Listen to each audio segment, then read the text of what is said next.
Dice l'orario che faranno? Fanno lo stesso orario che faranno No, Fino alle? no, fino a che ora fa questo asilo, lo sa? alle 14:30. No, questo è il pomeridiano, dove ce lo date il pomeridiano? Noi che lavoriamo tutto il Noi giorno. provvederemo a fare No, non c'è la il prosecuzione. Non c'è il progetto. Ma il progetto Dov'è prevede. il progetto? Non è neanche online, caro assessore Troiano. Come fa a me dispiace perché non sono contro nessuna di queste persone che siede qua. Me lo spiega dove è a norma questo asilo per i signori ciechi? Me lo spiega perché le maestre che già insegnano la manipolazione, insegnano il colore, insegnano la musica, insegnano tutte queste cose, non sono qualificate? Dopo Sì. 30 anni che lo fanno, tra l'altro. Scusi, E lo fanno non mi venga a egregiamente. dire che una persona con concorso non è qualificata, non mi venga a dire una questione che chi è laureato è qualificato, non mi venga a dire che togliamo di qua, ok, risparmiamo, perfetto, dopodiché vanno a finire al comune, non avete sempre spesa al comune? O stiamo sbagliando? O persone che hanno fatto da 20 anni la maestra non sanno usare il computer, dove li mette? Me lo spiega? Saranno previsti percorsi di riqualificazione del personale. E a noi quando lo dovevate dire? Quando? Me lo dica. Quando? Io l'ho fatto uscire l'articolo. Me lo dica, io sono la mamma rappresentante. Io sono Gilda D'Alessandro e ci metto tanto di faccia. Me lo dica lei.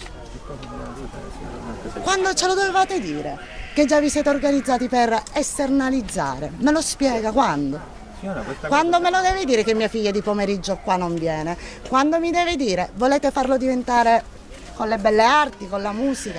E allora tutti quei bambini che sono alle materne, alle elementari, che hanno bisogno di queste persone perché ne hanno di bisogno, perché non fate progetti lì invece? Me lo dica. Bambini 3 mesi, 3 anni. Un bambino dislessico alla materna, l'aiutate voi? Lo state aiutando? No. Non ci siete. Scusi, lei si lamenta delle cose che noi facciamo. Sì, mi lamento. Bene, Mi lamento perché io libera, lavoro, mi scusi, io lavoro dalle 8 del mattino alle 10 di sera, ho uno stacco piccolissimo, mia figlia la voglio portare di pomeriggio, non la posso portare, perché voi qui non darete mensa, in nessun asilo darete mensa. Nessuno.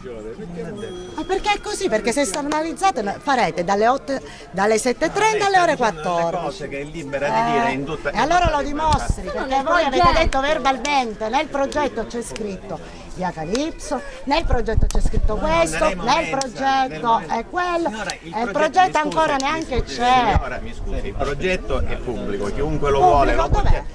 Chiunque lo vuole lo può Dov'è? chiedere. Chiunque vuole lo può Dov'è? chiedere. 20 L'abbiamo giorni detto. che stiamo aspettando il progetto, Signora, dov'è? lo chieda. Lo chiedo 20 giorni, avete tempo fino al 20° giorno. Sta parlando una che lavora con la formazione e istruzione, non sta parlando con una che perché ha scelto l'asilo comunale, allora è ignorante. Ok? State parlando con persone che il cervello ce l'hanno e gli cammina. State parlando con persone che vengono qui perché se guardiamo bene la struttura che forse i signori che voi avete portato non hanno guardato, la struttura non è per niente, non va bene. Una settimana di lavori perché venivano i signori o il signor sindaco. Dov'è il signor sindaco? Noi qui veniamo per le maestre, noi abbiamo fatto i secondi e terzi figli per le maestre, per la fiducia, per come trattano i nostri figli, non perché viene le belle arti o non perché viene un'altra associazione. O perché era previsto? E allora avete fatto degli asili nido comunali un anno. Sì, avete Signora, lei questo asilo esternalizzato nido un non ce anno. l'avrebbe oggi se non ci fosse Certo, la giunta è un Gianni. anno, Sarebbe a grazie. pagare in un asilo nido privato. Le chiedo grazie Noi per non lo un stiamo anno. togliendo. Le chiedo grazie per un anno. Non si Vabbè, dice ci chiederà che- grazie anche per il secondo quando poi, signore, è come il discorso, è semplicemente come